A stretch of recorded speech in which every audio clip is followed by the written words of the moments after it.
오늘 본문의 말씀을 보면 하나님께서 애굽 땅에 내리신 10번째 재앙인 장자의 죽음에 대해서 기록하고 있습니다. 우리가 읽진 않았지만 출애굽기 11장을 보면 하나님께서 애굽 땅에 처음 난 것을 죽이시겠다고 죽음 재앙을 예고하시는 그런 장면들이 나오는데, 하나님께서는 애굽 땅에 내리실 이 10번째 재앙을 통해서 하나님의 사람인 모세가 애굽과 이스라엘 백성들 앞에서 위대한 사람으로, 위대한 존재로 만들어 주시겠다라는 그런 말씀과 약속을 하십니다. 또한 하나님은 모세를 통해 일하시는 하나님의 위대한 능력을 애굽과 이스라엘 땅 가운데 보여주심으로 인해서 이제는 출애굽할 때가 왔다, 이스라엘 백성들이 구원을 받을 때가 왔다라는 것을 말씀하십니다.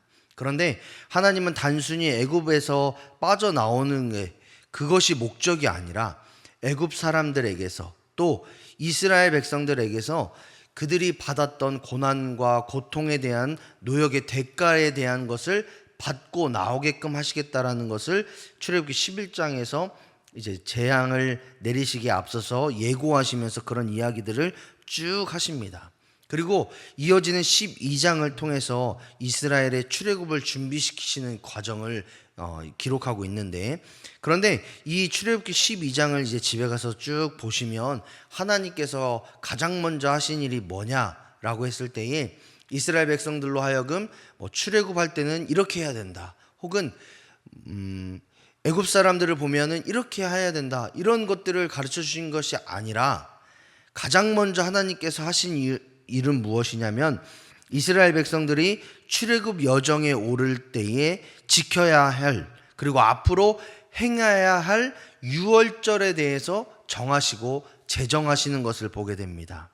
하나님은 모든 이스라엘 백성들에게 하나님께서 정하신 이 유월절을 거룩하게 구별하고 그리고 거룩하게 지키고 하나님께 제사 드리라고 명령을 하시는 것을 보게 돼요.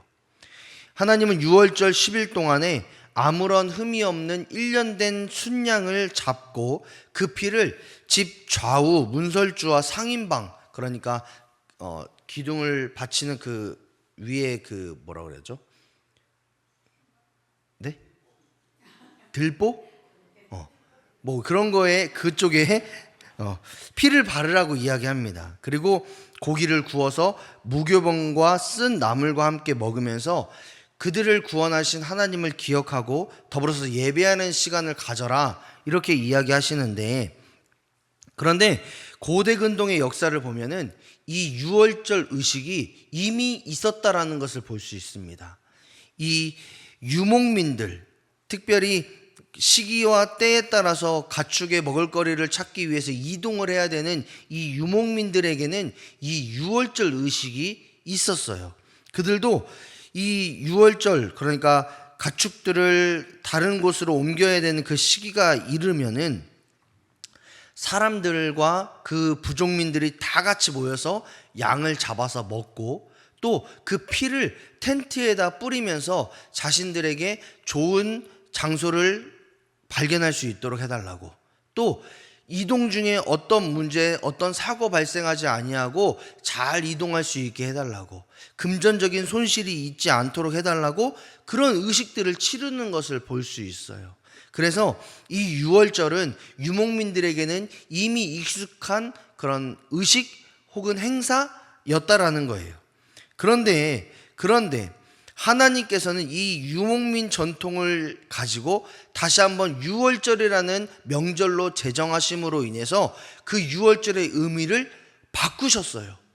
그동안에는 부족민들의 안전한 이동, 화합, 이제 앞으로에 벌어질 그 넉넉한 풍성한 그 삶의 환경을 위한 기도나 혹은 의식이나 간절한 소망을 담는 것이 유월절 의식이었다라면, 하나님께서 이 유월절을 명절로 제정하심으로 인해서 이스라엘 백성들을 구원하신 하나님을 기억하고 더불어서 그 은혜에 감사하는 날로 하나님께서 만드신 겁니다. 그러니까 단순히 민족이 이동하고 좋은 환경을 만나게 해주십시오, 좋은 환경 가운데 살아갈 수 있도록 해주십시오, 그들이 생계를 걱정하고 삶을 걱정함으로 인해서 염려와 근심을 가졌던 그 날이 아니라 이제는 그들의 삶을 인도하시고 그들의 삶을 주장하시고 그들을 구원하시고 그들의 삶을 넉넉하게 하시를, 그들의 모든 삶을 책임지시고 인도하실 하나님에 대한 믿음과 확신, 그리고 감사와 기쁨, 찬양의 날로 하나님께서 유월절을 만드신 겁니다. 그로 인해서 이스라엘 백성들은 더 이상 생계로 인해서, 그들의 환경으로 인해서 염려하고 근심할 것이 아니라 그들의 삶을 인도하시고 역사하시고 함께하시고 그들의 삶을 이끄시는 그 하나님으로 말미암아 감사하고 찬양하고 그 하나님의 은혜를 바라보게 되는 것이 유월절이 가지고 있는 의미라는 거예요. 그런데 신기한 것이 있습니다. 그렇게 감사하고 기뻐하는 그 유월절의 그날에 구운 고기와 무교병과 쓴 나물을 먹으라고 하나님 말씀하셨어요. 자, 구운 고기 맛있죠? 네, 구운 고기 기뻐하고 즐거운 날 먹는 거 이해가 됩니다. 무교병도 이해가 돼요. 그런데 왜 하나님이 쓴 나물을 먹으라고 하셨을까요?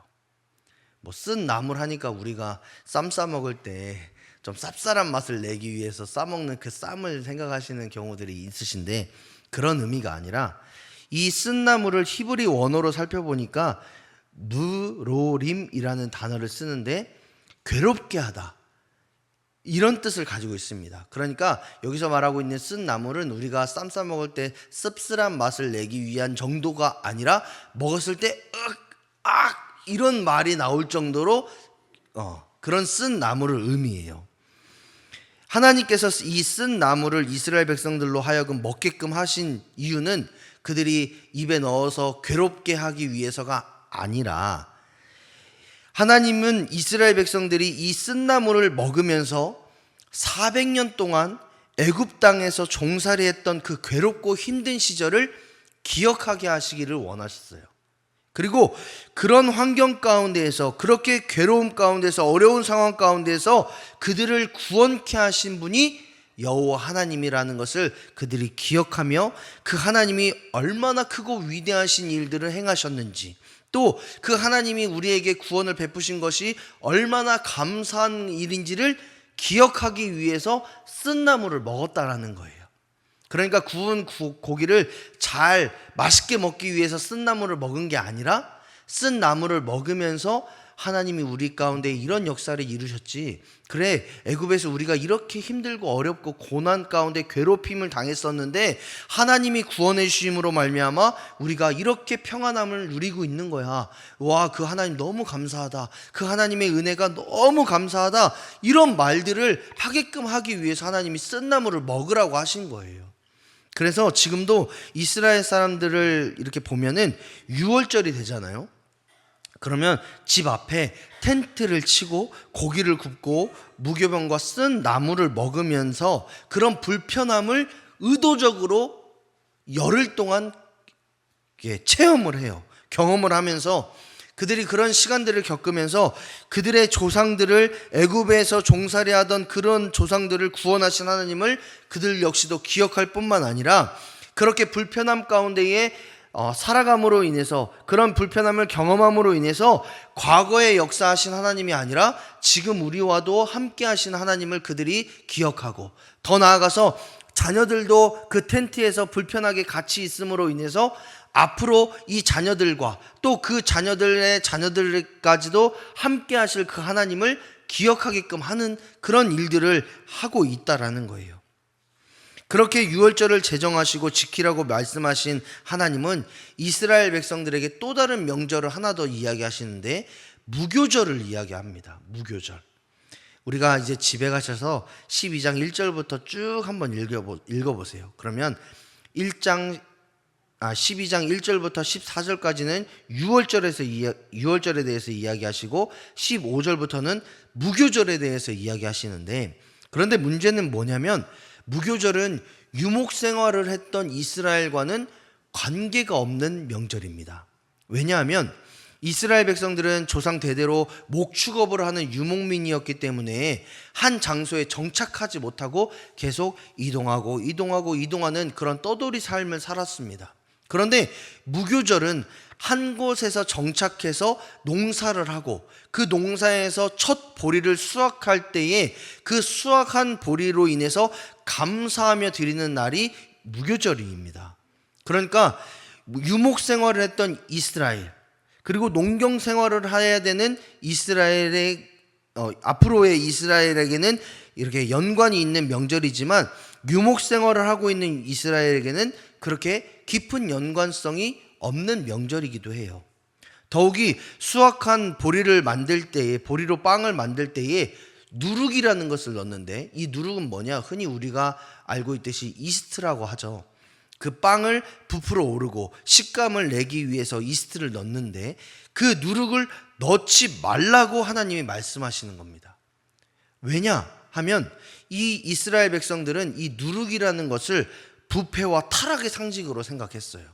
그래서 이 하나님께서는 이 농경사회와 연관 있는 무교절을 제정하시고 이스라엘 백성들에게 누룩이 들어가지 않는 빵을 먹으라고 이야기하시면서 뭘 이야기하시기를 원하셨느냐? 이제 앞으로 가나안 땅에서 새로운 출발을 하게 될 이스라엘 백성들에게 부패와 타락하지 말아라, 하나님 뜻대로 살아가라, 이것을 말씀하시기 위해서 누룩을 넣지 않는 빵을 먹으라고 이야기하셨다라는 거예요. 그러면 이 누룩을 넣지 않는 빵을 먹는 것에는 어떤 의미가 있느냐라고 했을 때 학자들이 세 가지로 정리했는데, 첫 번째로는 먹기 힘든 무교절 빵을 먹음으로 인해서, 이스트를 넣지 않았기 때문에 부드럽지 않잖아요. 퍽퍽하고 딱딱한 이 무교절 빵을 먹음으로 인해서 애굽 땅에서 겪었던 이 고난과 역경들을 생각하라고 하나님이 말씀하셨다. 그리고 그 고난 가운데에서 그들을 구원하신 하나님의 은혜와 사랑이 얼마나 깊고 소중한지를 그들이 알면서 하나님을 잘 섬기라는 의미로 이 무교절 빵을 먹으라고 하셨다라고 말하는 사람이 있었고, 또 두 번째로는 이스라엘 안에 부패와 타락을 제거함으로 인해서, 특별히 가나안 땅에 정착하면서 그들 가운데에 여러 가지 문제들이 발생할 수 있는데, 그 이스라엘 사람들의 삶에서 부패와 타락을 제거함으로 인해서 하나님의 백성답게 정결하고 신실한 삶을 살아가고 서로를 보듬어 주고 챙겨주는 그런 믿음의 공동체가 되라 라는 의미로 무교절 빵을 먹게 하셨다. 이것이 두 번째 의미. 그리고 세 번째로는 농경사회인 가나안 땅에 도착하게 되면 그들이 섬기는 우상들이 가득할 텐데, 그 우상에 현혹되고 그 우상을 섬기고 그 우상 가운데 살아가는 것이 아니라 애굽 땅에서 이미 우상을 꺾으시고 승리하신 그 하나님만 기억하고 하나님만 의지하고 오직 하나님만 섬기라는 것을 결단함으로 나아가라 라는 의미로 이 무교절 빵, 뻑뻑하고 딱딱한 빵을 먹게 하셨다라는 거예요. 그래서 이렇게 유월절과 무교절을 정하신 하나님은 유월절 어린 양을 잡고 우슬초를 묶어서 문의 임방과 좌우 설주에 그 피를 뿌리라고 말씀하시면서 열 번째 재앙을 맞이하게 된다라는 것을 보게 됩니다. 여기서 피는 생명의 근원을 이야기해요. 그래서 모든 생명의 근원, 그러니까 우리 안에도 몸에 피가 있는데, 이 피가 조금이라도 사라지면 생명의 위태로움을 겪는 것처럼 이 피는 그 모든 생명의 근원을 이야기하기 때문에 이것은 굉장히 소중한 거죠. 그리고 우슬초는 정결함을 상징하는데, 이 피를, 모든 생명의 근원 되는 피를 이제 집 가운데의 우슬초에 찍어서 바르라는 것은 하나님께서 택하신 이스라엘 백성이라는 표시일 뿐만 아니라 하나님의 구원에 참여한 자, 거룩한 하나님 앞에서 정결하게 사는 가정이라는 의미를 갖게 됩니다. 하나님은 새로운 출발을 앞둔 이스라엘 백성들이 하나님 앞에서 정결하게 준비될 것을 말씀하고 있다라는 거예요. 열 번째 재앙과 그로 인한 새로운 출발을 시작하려는 이스라엘 백성들에게 하나님은 재앙을 피하는 방법이나 재앙을 대비하는 그 훈련, 그리고 새로운 환경에서 잘 적응하는 방법을 가르쳐 주시지 않았습니다.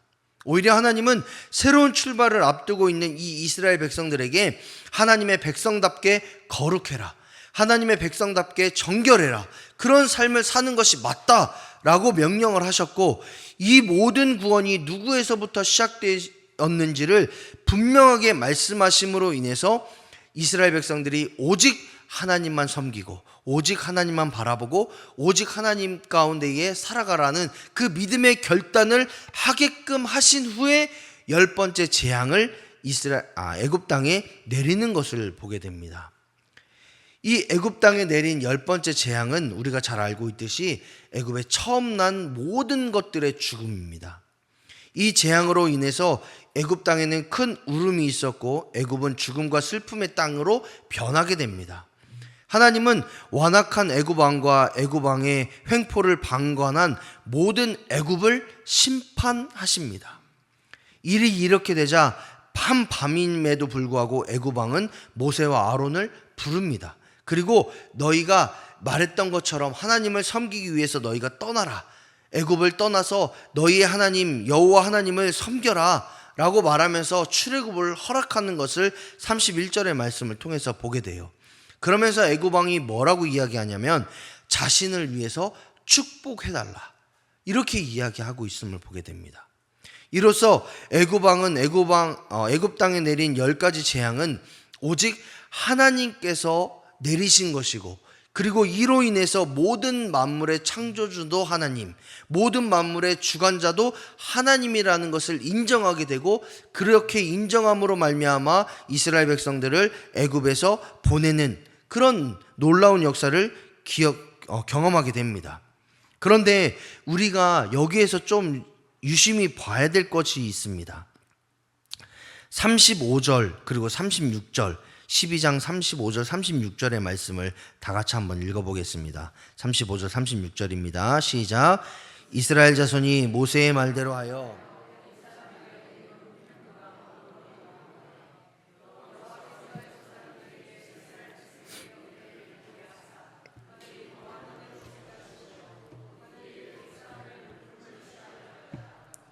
아멘.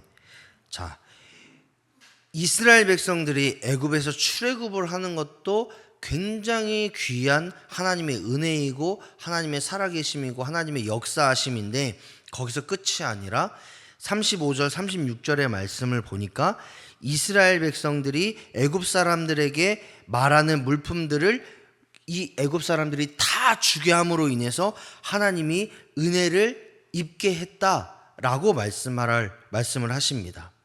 이 은혜를 입게 했다라는 이 말에 맨 마지막 36절을 보니까 사람의 물품을 취했다라는 표현을 하십니다.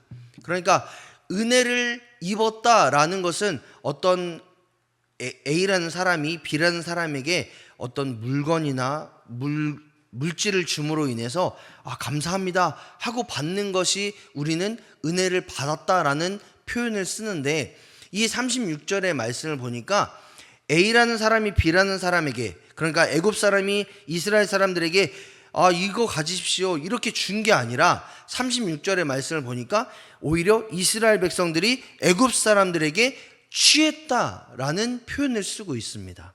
그리고 이 취했다라는 말은 물건을 털었다, 마구 강탈했다 이런 의미를 갖습니다. 그래서 주로 이 취하다라는 말을 어디서 썼냐면 전쟁에서 승리한 사람들이 패배한 사람들을 마구 빼앗고 강탈할 때 주로 이 취하다라는 단어를 썼다라는 거예요. 그러니까 자신의 승리를 자랑하기 위해서, 자신이 승리했기 때문에 이 패배한 사람들의 물건들을 다 빼앗아 옴으로 인해서 자신의 승리를 과시하고 우리에게 역사하시고 인도하신 하나님의 은혜를 자랑하는 것을 여기서 취하다라는 단어를 통해서 사용했다라는 겁니다.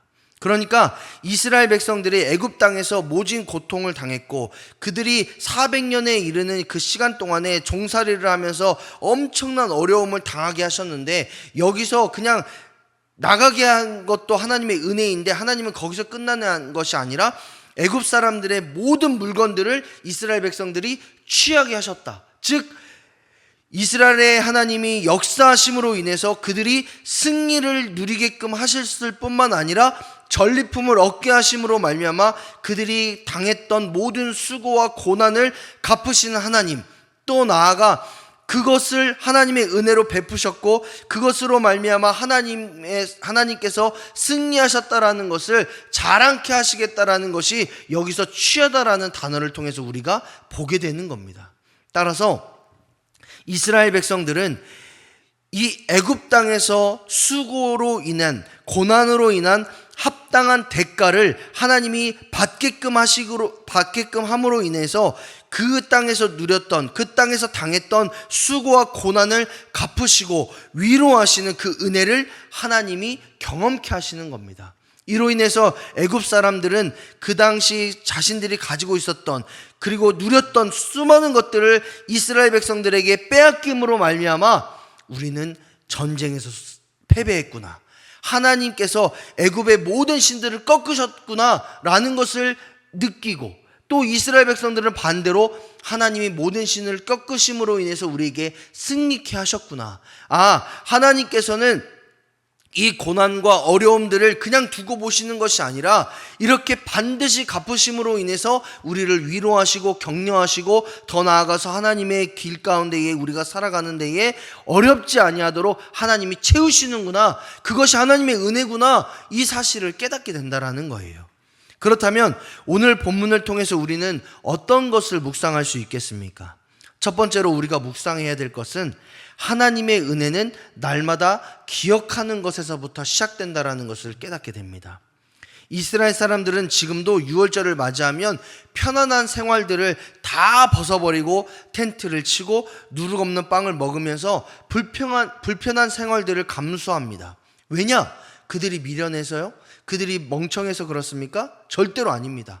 그들이 그런 삶을 감수하는 이유는 자신들의 조상을 구원하신 하나님의 은혜에 그들을 기억하고, 그리고 그 구원에 동참함으로 인해서 그 하나님의 구원이 과거의 사건이 아니라 지금 우리가 누리고 있는, 지금 우리가 경험하고 있는 그 하나님의 구원, 하나님의 은혜를 지금을 살아가고 있는 우리들 역시도 경험하고 있다라는 것을 보여줄 뿐만 아니라 앞으로 살아갈 모든 인생, 그리고 모든 다음 세대들이 함께 경험함으로 인해서 과거의 역사로 끝나는 하나님이 아니라 현재도 역사하신 하나님, 더 나아가 미래도 역사하실 하나님에 대해서 이 이스라엘 백성들이 기억하기 위해서 그런 불편함을 겪고 있다라는 겁니다.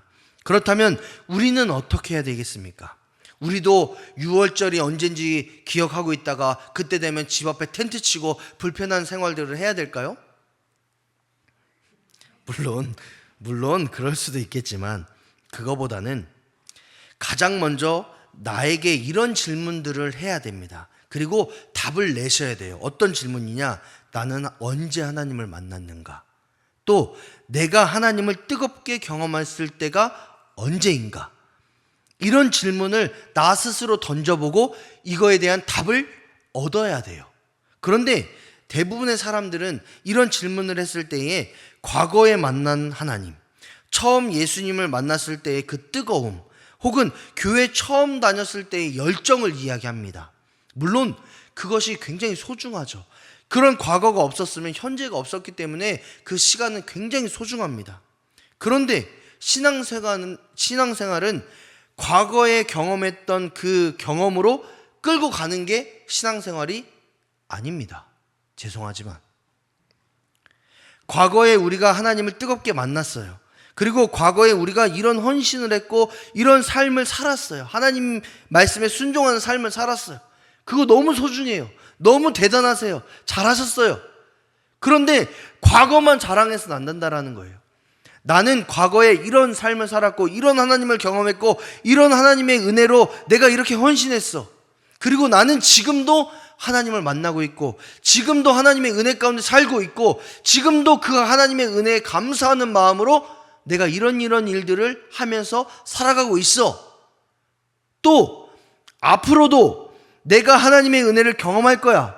내가 그 하나님의 은혜 가운데에 내가 감사하며 살 거야. 찬양하며 살 거야. 그 하나님으로 말미암아 내가 힘 닿는 데까지 하나님 나라의 영광을 위해 살 거야. 내가 비록 지금은 건강하지 못해서 교회에 나가지 못하지만 그래도 나의 삶의 처소에서 하나님 찬양하고 기뻐하고 기도할 거야. 이런 게 우리의 고백이 되어야 된다는 거예요. 언제 하나님 만나셨어요? 언제 하나님으로 인해 뜨거우세요? 언제 하나님 감사하고 찬양하세요? 라고 물었을 때에 과거를 자랑하는 것이 아니라 내 지금 현재, 과거에도 지금도 그리고 앞으로도 역사하실 그 하나님을 기억하며 찬양하고 그 하나님으로 말미암아 감사하고 그 하나님께서 원하시는 뜻대로 내가 살아가겠습니다 라고 결단하고 순종하고 나아가는 것이 우리의 신앙의 현 주소가 되어야 된다는 거예요. 그래서 하나님을 기억한다라는 것은 과거에 역사하신 하나님으로 끝나는 것이 아니라, 과거의 영광으로 그치는 것이 아니라 지금도 나와 함께 하시는 하나님, 지금도 내 삶 가운데 역사하시는 하나님을 바라보고, 또 앞으로 예수님의 성품을 닮아가서 변화될 나, 더 나아가서 우리의 가정, 우리의 교회, 우리 이 나라 이 땅을 기대하며 하나님께서 이루실 것을 소망하며 살아가는, 과거보다 지금이, 지금보다 미래가 더욱더 기대되는 우리의 삶, 우리의 가정, 우리의 교회가 되는 것이 중요하다라는 거예요. 그렇기 때문에 우리가 날마다 하나님을 기억하고 하나님의 은혜를 소망하며 또 그 은혜를 자랑할 때에는 그런 은혜가 있어야 돼요. 과거에도 내 삶을 인도하신 하나님, 지금도 내 삶을 인도하고 계시고, 그리고 지금 나와 함께 동행하신 하나님이 내 앞날을, 내 자녀들을, 내 후손들을 함께 하실 거고 인도하실 거고, 그래서 하나님의 은혜에 감사하다라는 그 믿음의 고백이 우리의 입술을 통해, 삶을 통해 많이 나타나야 돼요. 그것이 하나님을 기억하는 삶입니다. 두 번째로는 하나님은 반드시 선하심으로 우리의 삶을 갚으시는 분이라는 것을 우리는 기억해야 됩니다. 하나님은 애굽에서의 400년의 노예 생활을 하면서 부당한 대우를 받고 고통 속에 살았던 그들의 삶을, 이스라엘 백성들의 삶을 그냥 넘기지 않으셨어요. 오히려 그들의 삶을 가운데에 애굽 사람들의 금품을 취하게 하심으로 말미암아 그들을 위로하셨고 고통을 갚으셨고, 또 앞으로의 삶을 하나님께서 함께 하실 거다, 그들의 삶 가운데에 풍족하게 풍성한 은혜를 베풀어 주실 거다라는 그 믿음의 고백을, 혹은 믿음의 약속을 이스라엘 백성들에게 보여주셨어요. 우리는 그런 하나님을 공의의 하나님이라는 표현을 씁니다. 공의의 하나님은 단순히 내가 잘못했을 때 너 잘못했어, 그러니까 너 이런 벌 받는 거야, 이렇게 우리의 죄를 채찍질하시고 체벌하시는 하나님, 그게 공의의 하나님의 전부인 것처럼 생각하시면 절대로 안 돼요. 공의의 하나님은 우리가 부당한 일을 당하고, 우리가 하나님의 영광을 위해 하나님께서 원하시는 삶을 살아갈 때에 부당한 혹은 어려운 일들을 당할 때에 그것을 그냥 두고 보시는 것으로 끝나는 것이 아니라, 그런 삶을 살았어? 그래, 너 잘했다. 그런 삶을 살았어? 너 어려웠겠구나 라고 말씀하시면서 위로하시고 격려하시고 그것을 갚으시는 분도 공의의 하나님이세요. 그리고 그 공의의 하나님은 과거 이스라엘 백성들과만 함께 하신 것이 아니라 지금을 살아가고 있는 우리와도 함께 하시는 분이다라는 것을 여러분 기억하셔야 돼요. 그렇기 때문에 이 공의의 하나님의 역사가 우리의 삶 가운데에 있어야 돼요. 그리고 그 공의의 하나님을 여러분이 많이 겪으셔야 돼요.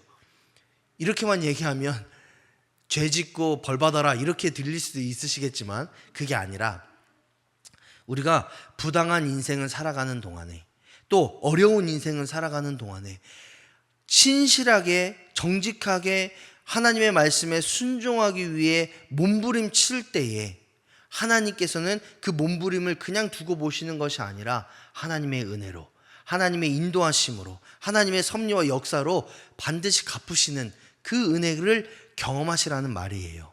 그런데 하나님의 은혜와 역사, 하나님의 섭리에는 중요한 공식 하나가 있습니다. 어떤 거냐면, 하나님, 나 이렇게 믿음의 순종의 모습을 이렇게 보였으니까 하나님 나 은혜 주세요. 이게 하나님의 공식이 아니에요. 하나님은 내가 이만큼 했으니까 이거보다 조금 추가해서 나에게 이런 은혜 주세요, 이렇게 하나님이 역사하시지 않는다라는 거예요. 하나님의 역사는 어떻게 역사하냐? 하나님은 믿음을 가진 우리가 얼마나 주님의 말씀에 순종하기 위해 몸부림쳤는지, 주님의 뜻을 분별하며 하나님만 사랑하는 삶을 살고자 얼마나 애쓰고 수고했는지 그것을 보신다라는 거예요. 이해되시죠? 내가 이거 했으니까 하나님 채워주세요, 이게 아니라 내가 얼마나 하나님의 뜻 가운데 살아가기 위해서, 얼마나 주님의 말씀에 순종하기 위해서 애쓰고 수고했는지 그 중심을 보시는 분이라는 거예요. 그렇기 때문에 우리가 그렇게 중심을 가지고 하나님께 나아가고 순종하고 사랑의 마음으로 하나님께 나아갔을 때에 하나님께서 정하신 그 장성한 분량에 이르렀을 때에, 더 나아가서 하나님의 살아계심을 우리의 삶 가운데 보여줘야겠다라고 하나님이 정하신 그때가 이르게 돼요. 우리는 알지 못하나 그렇게 우리가 애쓰고 수고하면서 하나님의 장성한 분량에 이르도록 애쓰고 수고할 때에 하나님이 이제 됐다 라고 인정하시면 우리가 생각하지 못했던, 우리가 감히 상상하지 못했던 놀라운 하나님의 역사로 하나님이 역사하신다라는 거예요. 언제? 우리가 하나님의 말씀에 순종하고 하나님의 사랑 가운데 거하며 하나님의 장성한 분량에 이르도록 애쓰고 수고하고 몸부림할 때. 그러니까 우리가 기도할 때 이런 실수를 간혹 해요. 왜 하나님, 나 이렇게 애썼는데 하나님 왜 은혜 안 주세요? 하나님, 나 이렇게 헌신했는데 왜 하나님 축복 안 줘요? 이거는 하나님의 공식과 다르기 때문에 그렇습니다. 여러분, 우리도 자녀를 키워보면 이 자녀의 속마음이 이렇게 환하게 보일 때가 있잖아요. 얘가 정말 나를 사랑하는 마음으로 이렇게 와가지고 애교를 부리고 어깨도 주무르고 사랑한다고 표현하는 건지, 아니면 얘가 용돈을 받기 위해서 혹은 어떤 목적을 이루기 위해서 와가지고 나에게 앵기고 막 이렇게 하는 건지 이렇게 환하게 보일 때가 있잖아요. 그런데 우리 하나님은 우리의 중심을 보신다라고 말씀하셨어요. 우리의 중심을 보시는 하나님이 그것을 모르시겠어요? 물론 가끔 속아 넘어지실 때도 있지요. 그러나 하나님께서 우리에게 진정으로 원하시는 것은 뭐냐면, 우리의 삶에, 우리의 환경에 여러 가지 환경으로 인해서 어렵고 힘들고 부대끼지만 그럼에도 불구하고 하나님의 말씀으로 순종하려고 애쓰고 수고하고 부단히 몸부림치는 그 모습을 보기 원하신다라는 거예요. 그리고 그런 고난의 이면에 계시는 하나님께 시선을 두고 구원의 소망을 두고 살아가는 삶을 우리에게 요구하시고 계시다는 거예요. 그런 삶을 살아가는 것이 그리스도인입니다. 그리스도인은 단순히 교회에 다니기 때문에 그리스도인이 아니라, 비록 우리의 삶이 흔들리고 무너지는 고난이 찾아올지라도, 세상이 가지고 있는 상식으로 볼 때에 미련하고 어리석어 보일지라도, 우리의 신앙을 뒤흔드는 어려움이 찾아올지라도, 우리의 의지가 약해지고 포기하고 싶을지라도, 우리가 하나님만 의지하고 하나님만 바라보고 모든 상황을 넘어서 역사하실 그 하나님을 신실하게 바라보고 의지하며 믿음으로 나아갈 때에 우리가 그리스도의 성품을 닮아가고 그리스도께서 보여주신 그런 삶을 살아가는 것으로 우리의 삶의 목적과 이유를 정하고 살아가는 것이 그리스도인입니다. 따라서 상황과 환경의 이면에 계시는 하나님만 바라봐야 됩니다. 그리고 우리가 그런 하나님 안에서 순종과 헌신의 삶을 살아가야 되는 겁니다. 그게 바로 그리스도인의 삶입니다. 예수님께서 지신 이 십자가를 세상의 눈으로 보면 어리석었고 미련한 일이었습니다. 또 예수님도 돌아가시기 전에, 죽기 전에 기도하시는 내용을 보면 이 잔을 내게서 옮겨주셨으면 좋겠습니다 라고 기도하실 정도로 고통스럽고 힘든 과정이 십자가의 길이었어요. 그리고 예수님은 언제든지 그 길을 피해 가실 수 있는 힘과 능력도 있으신 분이었어요. 그런데 예수님은 어떻게 하셨죠? 그 십자가의 고난이 있음에도 불구하고 그 이면에 있는 하나님의 역사하심, 하나님의 섭리, 하나님의 구원의 계획을 이루시기 위해서 십자가를 당당하게 지셨습니다. 예수님이 미련하기 때문에 그렇습니까? 예수님이 능력이 없어서 그렇습니까? 아니에요. 그 예수님의 십자가가 있어야지만 비로소 구원의 영광이 우리에게 임할 수 있기 때문에 예수님은 그 십자가를 지셨습니다. 그러면 우리는 어떻게 해야 될까요? 예수님을 따라 살아간다고 이야기하는 하나님의 자녀라고 말하고 있는 우리들은 어떻게 해야겠습니까?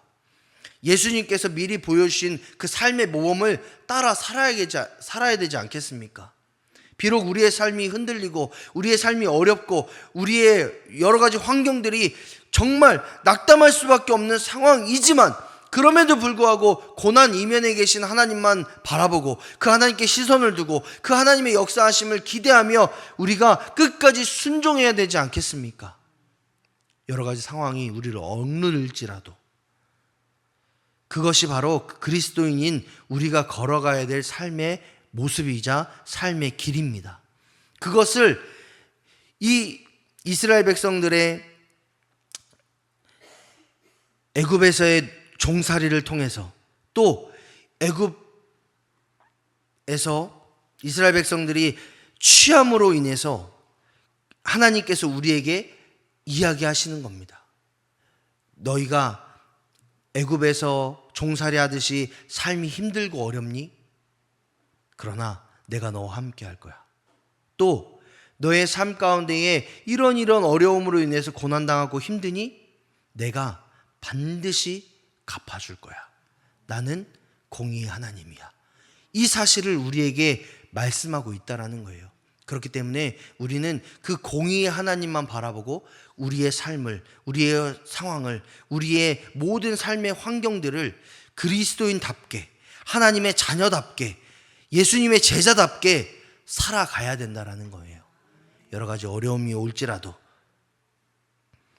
하나님께 사랑하신 여러분, 날마다 우리의 삶에서 역사하시고 동행하시는 그 하나님을 만나고 경험하여서 우리의 믿음이 날마다 새롭게 갱신되고 성장하고 성숙해지는 그런 은혜가 저와 여러분에게 있기를 소망합니다.